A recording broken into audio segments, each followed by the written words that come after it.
दोस्तों, कहीं ऐसा तो नहीं आपके पार्टनर ने आपके साथ माइंड गेम खेला हो और जिस प्यार को आप प्यार समझ रहे हैं वो प्यार हो ही ना, वो एक धोखा हो। दोस्तों, अगर आपके साथ ऐसा हुआ है और आपके पार्टनर ने आपके साथ माइंड गेम खेला हो और जिसको आप प्यार समझकर बैठे हैं, तो मैं गारंटी के साथ कह सकता हूं कि आपके साथ माइंड गेम हुआ है। और आपके साथ अगर माइंड गेम हुआ है तो यह वीडियो आपके लिए बहुत ज़्यादा इम्पोर्टेंट होगा। बस वीडियो को ध्यान से देखना कि सच में ये माइंड गेम है या फिर प्यार है या फिर चीटिंग है।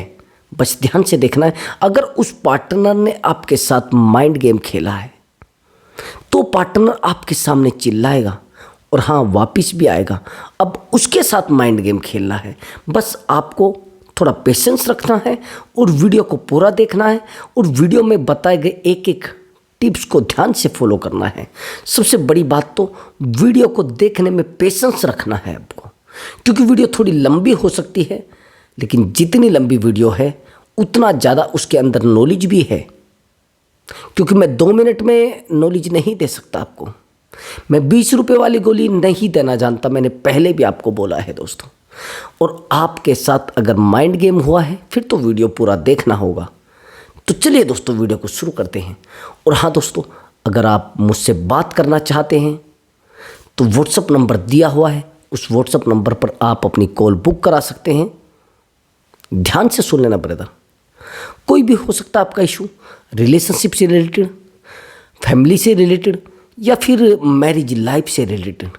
आपका कोई फ्रेंड सर्कल रहा हो जहाँ से आपको हर्ट किया गया हो, वैसा भी हो सकता है, या आपकी लाइफ में कोई एक्स्ट्रा मैरिटल अफेयर आप कर रहा है, जिस एक्स्ट्रा मैरिटल अफेयर की वजह से आपने अपनी पूरी जिंदगी को बर्बाद कर दिया है।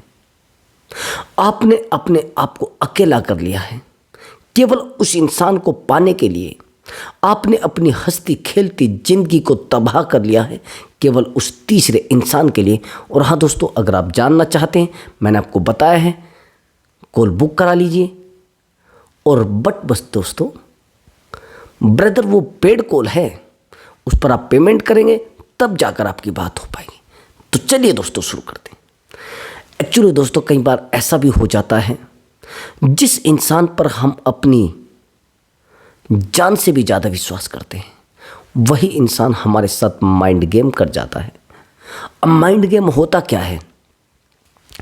माइंड गेम के 3 प्रोसेस हैं। अगर इन तीनों प्रोसेस में से आपके साथ कुछ हुआ है तो सच में माइंड गेम है। सबसे पहला प्रोसेस, अगर आपके साथ लव बम्बिंग की गई है। लव बम्बिंग आप जानते हैं क्या होता है? देखना, एक्चुअली सामने वाला इंसान आपसे टूटकर प्यार करेगा। शुरुआत में आपको टूटकर टाइम भी देगा। वो इतना टाइम आपको देगा कि आप सोच नहीं पाएंगे। आपको लगेगा कि मैं दुनिया का सबसे अलग इंसान हूं।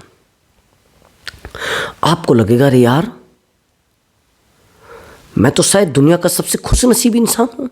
मुझे इतना प्यार करने वाली लड़की मिल गई है, मुझे इतना प्यार करने वाली लड़की मिल गई है। बड़े परेशान आप हो जाते हैं। आप सोचने लगते हैं, अरे मैं तो दुनिया का सबसे बड़ा खुशनसीब इंसान हूँ। आपको लगता है कि मुझे सबसे ज़्यादा प्यार करने वाला लड़का मिल गया है, मुझे सबसे ज़्यादा प्यार करने वाला हस्बैंड मिल गया है। ऐसा भी तो होता है ना कई बार। अब ध्यान से समझना कि अगर आपके साथ माइंड गेम हो रहा है तो ये सिचुएशन ध्यान से समझ लेना। वो आपसे इतना प्यार करेगा, इतना प्यार करेगा, इतना प्यार करेगा कि आप पे फूला नहीं समाएगा। आपको रात दिन प्यार दिखाएगा, आपके लिए रात दिन मरेगा, आपके लिए रात दिन टूटेगा। समझ रहे? आप छोटी सी बात कहेंगे लेकिन ज़्यादा करेगा। आप छोटा सा काम कहेंगे, ज़्यादा करेगा। और आप उससे बहुत छोटा टाइम मांगेंगे, वो ज़्यादा टाइम देगा। आया समझ में आपको? एक्चुअली वो पूरे एक माइंड गेम की प्लान से है ना। अब वो ज़्यादा प्यार आपसे करेगा तभी तो आप उसके जाल में फंसेंगे ना। नहीं समझे? माइंड गेम इसी को तो बोलते हैं। शुरुआत में हमें बहुत सारा प्यार दिखाया जाता है और उस प्यार को बोलते हैं लव बम्बिंग, यानी एक ब्लास्ट होता है वो प्यार का। हमें लगता है कि यार, जिस हम रिलेशनशिप में रह रहे हैं उसमें तो ऐसा नहीं है, एक्चुअली दोस्तों मेरे पास एक लव बम्बिंग का केस आया है, बड़ा डीपली लव बम्बिंग है उसमें। ये कहता है कि सर एक्चुअली हमारा जो रिलेशनशिप है वो 5 साल से है, और रिलेशनशिप भी पता है कितने दिन से है कि सर जब उसकी एज 16 ईयर थी और मेरी 18 ईयर्स, और आज मेरी एज 28 है और उसका 26, और आज तक हमारा रिलेशनशिप बहुत बेहतर चला आ रहा है। और सर कमाल की बात यह है कि वो लड़की मुझे इतना प्यार करती थी, इतना प्यार करती थी, शुरुआत में इतना प्यार करती थी कि मुझे नहीं लगता था कि मेरे परिवार वाले भी मुझे इतना प्यार कर सकते हैं। सर मेरे लिए खुद में खाना बना कर लाना, मेरे लिए टिफ़िन पैक करके लाना, यहाँ तक कि मेरी आंखों में आंसू नहीं देख सकती थी। वो परेशान हो जाती थी कि ऐसा कैसे हो गया है, ऐसा कैसे हो गया है। वो रोने लगती थी, मेरे पैर पकड़ने लगती थी, और अगर मैं नाराज़ हो जाता था तो उसको लगता था कि मेरी दुनिया ख़त्म हो गई है। मैं उसके 50-50 कॉल भी नहीं उठाता था, उसके 10-10 मैसेज मेरे पास पड़े रहते थे, और कई बार तो ऐसा होता था कि 100-100 मैसेज मेरे पास पड़े रहते थे। मैं बड़ा परेशान होता था कि ऐसा क्यों हो रहा है, ऐसा क्यों किया जा रहा है। क्या सच में कुछ ऐसा है, क्या सच में कुछ हो रहा है। अब ये जो लव बम्बिंग की गई है इसमें सामने वाला फंसता जाता है एक भंवर की तरह, और आखिर में ये होता है, वो जो रस्सी होती है ना, वो धागा होता है, उसको खींच लिया जाता है पीछे, और जब पीछे खींच लिया जाता है तो हमें सामने वाले इंसान के प्यार की आदत लग जाती है, हमें उसकी आदत लग जाती है, और उस आदत में हमें पता नहीं रहता है कि हम पूरे डूब जाते हैं। अब यहाँ पर सामने वाला इंसान असली माइंड गेम करेगा। यहाँ आप इमोशनली हर्ट होकर और उस इंसान से कनेक्ट हो चुके हैं, यानी आप उस इंसान से कनेक्ट हो चुके हैं और पूरे तरीके से कनेक्ट हो चुके हैं। जब आप जानते हैं कि आप उस इंसान से पूरे तरीके से कनेक्ट हो चुके हैं तो भैया अपने आप को संभालना पड़ेगा, अपने आप को आपको। अगर आप नहीं संभाल पाए तो आप और ज़्यादा टूटेंगे। तो ध्यान रखना है, माइंड गेम अपने साथ होने नहीं देना है, ये ध्यान रखना है। अब दूसरा और इम्पोर्टेंट पॉइंट जो मैं अब आपको बताने वाला हूँ, बहुत बेहतरीन पॉइंट है। ये सबसे बेहतरीन पॉइंट है जो माइंड गेम का जो पॉइंट अभी बताया जाएगा, इसको बोलते हैं डार्क साइकोलॉजी। डार्क साइकोलॉजी नहीं समझते? ये डार्क साइकोलॉजी कई बार होता, इमोशनल ब्लैकमेल भी एक साइकोलॉजी है। आपका पार्टनर आपको इमोशनली ब्लैकमेल करना शुरू कर देगा। इमोशनली ब्लैकमेल जानते हैं? छोटी छोटी बातों पर रोने लगना, अपनी बात मनवाने के लिए रोने लगना, अपने आप को परेशान करने के लिए रोने लगना, उसके साथ मिलने के लिए रोने लगना, उससे मतलब आप तुरंत एकदम से रोने लगे, मतलब एकदम से रोने लगते हो कि यार ये सब क्या हो रहा है, कौन है ये। इसको बोलते हैं लव बम्बिंग, और क्या बोलते हैं इसको नहीं पता आपको? इसको बोलते हैं इमोशनली ब्लैकमेल करना। जब हम सामने वाले इंसान को इमोशनली ब्लैकमेल करते हैं ना, और वो ब्लैकमेल हो भी जाता है, यानी भावनात्मक ब्लैकमेल करना, उसकी भावनाओं को ब्लैकमेल किया जा रहा है। हम रोकर दिखाएंगे उसको, परेशान होकर दिखाएंगे, हम कहेंगे कि मेरी ज़िंदगी बर्बाद हो गई है। जब से मेरी आपसे बात हुई है तो मेरी ज़िंदगी बर्बाद हो गई है, मैं अकेला हो गया हूँ, मैं तबाह हो गया हूँ। इतना आप टूट जाते हैं, इतना आप कमज़ोर पड़ जाते हैं। नहीं आ समझ में? इसको कहते हैं लव बम्बिंग, और ये लव बम्बिंग का सबसे दिक्कत भरा काम है। इसको समझना बड़ा मुश्किल है, बहुत परेशानी होती है, बहुत दिक्कतें होती हैं। तो इसलिए मैं बार बार आपको कह रहा हूँ, ये साइकोलॉजी आपको समझनी पड़ेगी। नहीं समझे तो टूट कर समझनी पड़ेगी। आप भी समझना ध्यान से। जब सामने वाला इंसान हमारे पास रहता है और हमसे उससे दूर जाने लगते हैं तो तुरंत हमारे सामने आकर रोने लगता है, हमें कहता है कि यार मेरी गलती तो बताओ क्या है। यहां तक कि इमोशनली ब्लैकमेल इस तरीके से लोग करते हैं, आप हैरान हो जाएंगे। कैसे? एग्जाम्पल के लिए समझना, मेरे पास कुछ फैमिली मैटर आते हैं, उन फैमिली मैटर में सामने वाला इंसान इतना इमोशनली ब्लैकमेल करता है।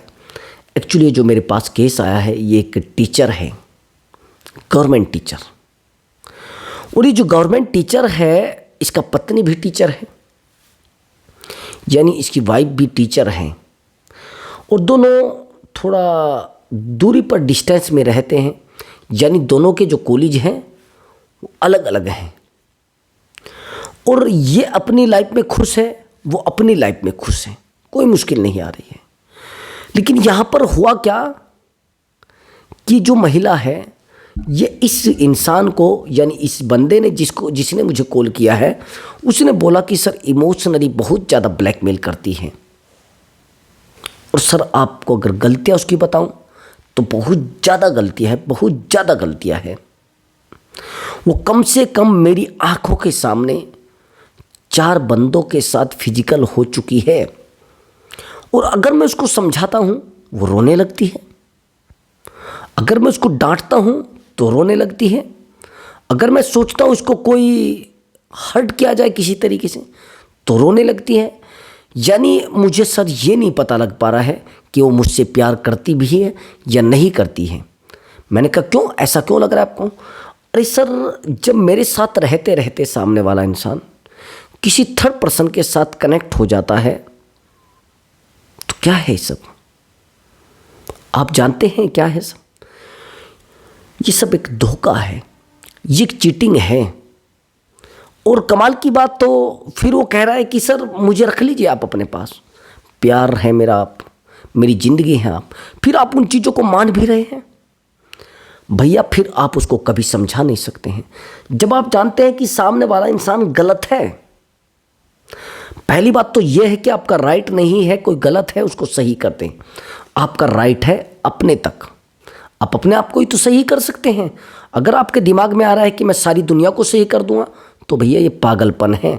इस पागलपन की दवाई कोई नहीं है। अब मैंने आपको बता दिया है कि इमोशनली ब्लैकमेल करना, और जब इमोशनली आप ब्लैकमेल हो जाएंगे तो रिश्ता आपके हाथ से टूट जाएगा।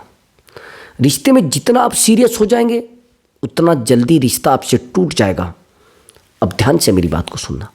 अब तीसरा और इम्पोर्टेंट पॉइंट है डार्क साइकोलॉजी। डार्क साइकोलॉजी आप जानते हैं क्या होता है? नहीं पता? अगर डार्क साइकोलॉजी आप पढ़ लेंगे तो माइंड गेम सामने वाले के साथ खेलने में 10 मिनट भी आपको नहीं लगेगी। और डार्क साइकोलॉजी का यूज किया जाता है वहाँ पर जहाँ पर सामने वाला इंसान बहुत ही ज़्यादा इमोशनल बिहेवियर का हो, वहाँ पर सबसे ज़्यादा डार्क साइकोलॉजी का यूज किया जाता है। ये डार्क साइकोलॉजी इतनी डीपली होती है, इतनी डीपली होती है, ये नसों में भरी होती है, इंसान की कोशिकाओं में भरी होती है। कैसे? अभी समझना। मेरे पास एक कॉल आया था आउट ऑफ इंडिया, वहाँ से कॉल आया। अब वो कहने लगे कि सर एक्चुअली क्या हुआ, मेरी एक गर्लफ्रेंड है, मुझसे बहुत ज़्यादा प्यार करती है। मैंने कहा तो फिर? कि सर लेकिन वो मेरी है नहीं। मैंने कहा कैसे? कि नहीं सर वो मेरी है ही नहीं। मैंने कहा कैसे, बताइए तो। कि सर आपने बताया कि मैं माइंड गेम पर बताता हूँ काम, यानी माइंड गेम अगर किसी ने किया है उसको सही करने में हम हेल्प कराते हैं आपकी। और सर मेरे साथ तो ये सब कुछ हो चुका है। मैंने कहा कैसे? मैंने कहा कैसे? कि सर बस हो गया है, सामने वाले इंसान ने बताया कुछ है और हुआ कुछ है। इसीलिए मैं कह रहा हूं कि बार बार ये जो माइंड गेम आपके साथ हुआ है ना, इसको संभाल लीजिए ब्रदर। नहीं समझे अभी? अब ध्यान से सुनना। मैंने आपको एक तरीका बता दिया है कि इमोशनल ब्लैकमेल सामने वाला करेगा, और दूसरा तरीका मैंने आपको क्या बताया है? नहीं समझ में आया अभी भी? दूसरा तरीका मैंने आपको बताया है कि आपको अपने दिमाग को बिल्कुल जलाकर, अपनी बत्ती जलाकर थोड़ा शांत रहिए। नहीं समझे अभी भी। दूसरा तरीका मैंने आपको बताया है लव बम्बिंग। और जब लव बम्बिंग आपके साथ हो जाएगी कि सारी दुनिया मेरे ही तरफ है और सारी दुनिया मेरी है, और उसको लगता है कि सारी दुनिया मेरी है, आया समझ में आपको? तो आपको ऐसा नहीं करना है। लव बम्बिंग दूसरा मैंने आपको बता दिया है, नहीं समझे अभी भी। एक तो डार्क साइकोलॉजी है जो लास्ट वाला मैंने आपको बताया, दूसरा बताया इमोशनली ब्लैकमेल करना। अब तीसरा पॉइंट मैंने आपको बता दिया है, अब चौथे पॉइंट पर आ जाइए। ये सबसे बेहतर और बेहतरीन और बहुत बेहतरीन पॉइंट है। कई बार हम पार्टनर को समझाने के लिए और पार्टनर को सही रास्ते पर लाने के लिए बहुत सारे प्रयास कर लेते हैं, बहुत सारी कोशिशें कर लेते हैं, और बहुत सारी कोशिशों में हम सामने वाले इंसान को पाने के लिए बहुत सारी कोशिशें कर लेते हैं, लेकिन सामने वाला इंसान तो नहीं मिलता ना। या नहीं समझा अभी भी? अब मैं बताता हूं कैसे। जिस इंसान के लिए आप रात दिन मेहनत कर रहे हैं कि यार ये मिल जाए मुझे, यार ये मिल जाए मुझे, यार ये मिल जाए मुझे, अब ये जो आप मेहनत कर रहे हैं ये विफल है। ये प्रयास आप जो कर रहे हैं ये गलत है। नहीं समझे? अरे भैया, इतने तो आप समझदार हैं खुद भी। सामने वाले इंसान को ज़्यादा टोका टोकी मत करो। मैंने देखा है कई बार आप बहुत ज़्यादा टोका टोकी पार्टनर पर करते हैं, और जब आप टोका टोकी पार्टनर पर करते हैं तो पार्टनर आपसे और दूर जाता है।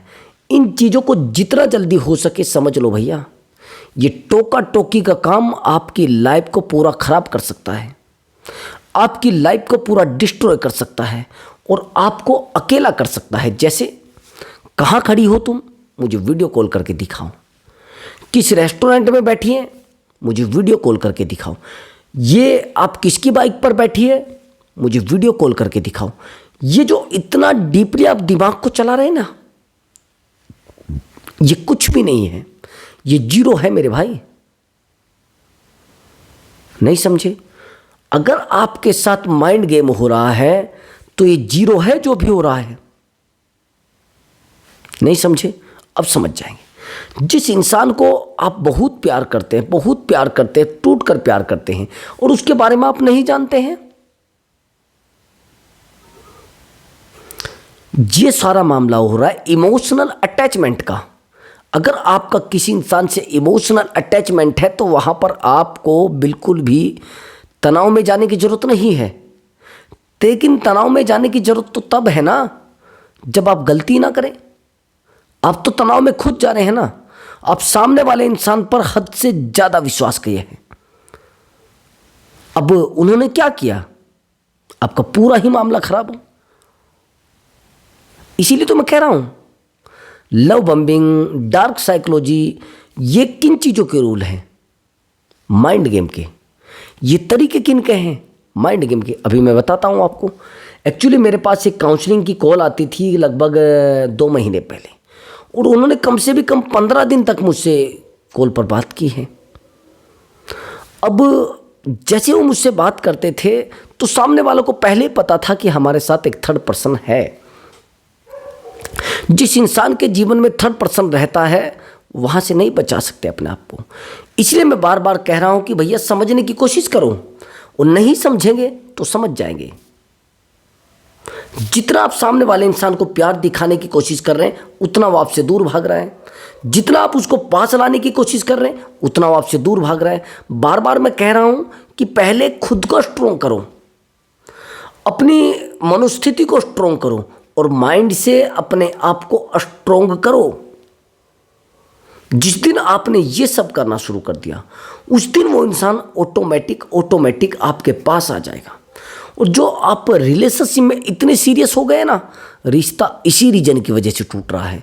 आप जितने सीरियस रहोगे उतना ही रिश्ता ये हल्का हो जाएगा। हल्का मतलब खाली हो जाएगा। जितना आप खुश रहेंगे उतना रिश्ता स्मूथली चलेगा, और बहुत स्मूथली चलेगा। मैं बार बार यही आपको समझा रहा हूँ, रिश्तों को स्मूथली चलाना चाहिए।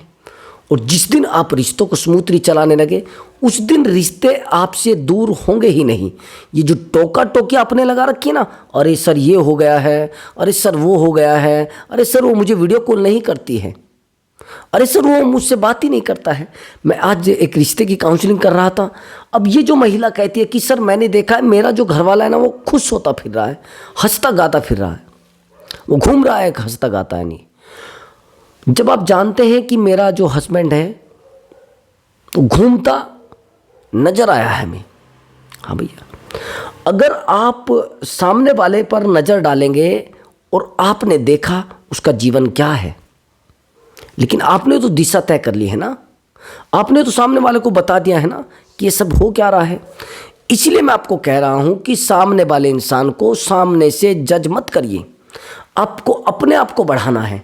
और जिस दिन आपने अपने आप को बढ़ा दिया उस दिन वो इंसान आपके पीछे दौड़ने लगेगा, उस दिन वो इंसान आपके पीछे और रात दिन दौड़ने लगेगा। रात दिन आपके पीछे रहेगा कि ये क्यों हो रहा है, वो क्यों हो रहा है, ये सब क्या है, ये चीज़ें हैं। एफर्ट लगाना बंद करो, ज़्यादा सीरियस रहना बंद करो और ज़्यादा पीछे दौड़ना बंद करो और रात दिन उसको टाइम देना बंद करो। अकेले रहो, मजबूत रहोगे, समझ गए? अकेले रहो, मजबूत रहोगे। लेकिन अगर भीड़ का आप सहारा लेना चाहे, भीड़ पता नहीं कब हट जाए, ये भीड़ है आपके पास। इसलिए मैं बार बार कह रहा हूं कि भैया स्ट्रोंग अपने आप को करो। जितना जल्दी आपने अपने आप को स्ट्रोंग बना लिया उतना जल्दी वो पार्टनर आपके पैरों में गिर जाएगा, उतना जल्दी वो पार्टनर आपके पीछे भागना शुरू कर देगा। आया समझ में? एफर्ट लगाना बंद कर दो बिल्कुल। रात दिन अरे यार मेरा रिश्ता बच जाएगा, मैं तो बात करना चाह रहा हूँ, अरे सर मैं सोच रहा हूँ एक बार उससे बात जरूर कर लूँ और मेरा रिश्ता बच जाएगा। लेकिन रिश्ता तो और ज़्यादा टूटता है ना। जो लोग रिश्तों में बहुत ज़्यादा सीरियस है ना उनके रिश्ते ख़त्म हो चुके हैं। जो लोग रिश्तों में बहुत डीपली चले गए हैं उनके रिश्ते ख़त्म हो चुके हैं। और रात दिन जो आप सोच रहे हैं ना कि हम रिश्ते में जितना सीरियस जाएंगे उतना ही आपका पार्टनर आपसे दूर जाएगा, उतना ही सामने वाला इंसान आपसे अलग होगा। इसलिए बार बार मैं कहता हूं कि ज़्यादा सीरियस मत रहिए रिश्तों में। अगर आप बहुत ज़्यादा सीरियस रहते हैं तो रिश्ते पता नहीं कब टूट जाते हैं। आपने देखा होगा जिन रिश्तों में हम ज़्यादा सीरियस होते हैं वही रिश्ते टूटते हैं, वही टूट रहे हैं भैया। तभी तो मैं बार बार आपको कह रहा हूं कि रिश्तों में ज़्यादा सीरियस मत रहो, रिश्तों में एंजॉय करो। अगर ज़्यादा सीरियस रहोगे रिश्ता आपके हाथ से टूट जाएगा। और यही मैं आज आपको कह रहा हूँ और यही पहले मैंने आपको बताया है कि रिश्तों में ज़्यादा सीरियस रहोगे तो सामने वाला इंसान समझ जाएगा अरे यार ये तो पागल है, इसको कुछ नहीं पता है, ये तो बुद्धू है, इसमें अक्ल नहीं है, इसकी तो अक्ल घुटनों में है। यही तो गलती है आपकी। इसलिए मैं बार बार और बार बार मैं आपको यही तो समझा रहा था कि रिश्तों में अगर आपको टिकना है तो चीज़ों को इग्नोर करना पड़ेगा। इग्नोर करना सीखो भैया, रिस्पॉन्ड करना सीखो। लेकिन आप सीरियस हो जाते हैं। जितना आप सीरियस रहोगे उतना रिश्ता आपसे दूर जाएगा। जितना आप खुश रहोगे उतने ही लोग आपसे अट्रैक्ट होंगे, बार बार आपके पास आते चले जाएंगे। तो इसलिए मैं बार बार आपको कह रहा हूं कि भैया ज़्यादा सीरियस होने की ज़रूरत नहीं है। खासकर रिश्ते में सीरियस होना है तो अपने बिजनेस में होइए, अगर सीरियस रहना है तो अपने बिजनेस में रहिए, कहीं नहीं सीरियस रहना है तो अपनी नौकरी में रहिए। भैया रिश्तों में ज़्यादा सीरियस रहोगे तो सामने वाला काट देगा आपको। ज़्यादा सीरियस लोगों का काम नहीं है रिश्तों में, फिर तो रिश्तों से अलग रहो। ज़्यादा अपने सिर में दर्द करने की ज़रूरत नहीं है। और ये जो डमरू आप बजा रहे हो ना, इस डमरू को बजाना बंद कर दो। ये क्या आप कर रहे हैं, कहाँ आप कर रहे हैं, कहाँ जा रहे हैं, ये कुछ टाइम के लिए सब सोशल मीडिया को कुछ टाइम के लिए बंद कर दिया करो भैया। सोशल मीडिया से आपका जीवन नहीं चलने वाला है। जीवन चलने वाला है अपनी कमाई से, जीवन चलने वाला है आपकी अपनी नौकरी से। नहीं चलेगा भैया सोशल मीडिया से। सोशल मीडिया से हर इंसान बिल्कुल भी पैसे कमा नहीं सकता। अपने आप को टाइम दो और सब कुछ हो जाएगा। बिल्कुल शांत रहकर, बिल्कुल शांत होकर सामने वाले इंसान को हैंडल करिए और अपने आप पर ज़्यादा फोकस करिए। तो चलिए दोस्तों, मिलता हूँ अगली वीडियो में एक नए टॉपिक के साथ और बेहतर वीडियो के साथ दोस्तों। नमस्कार दोस्तों।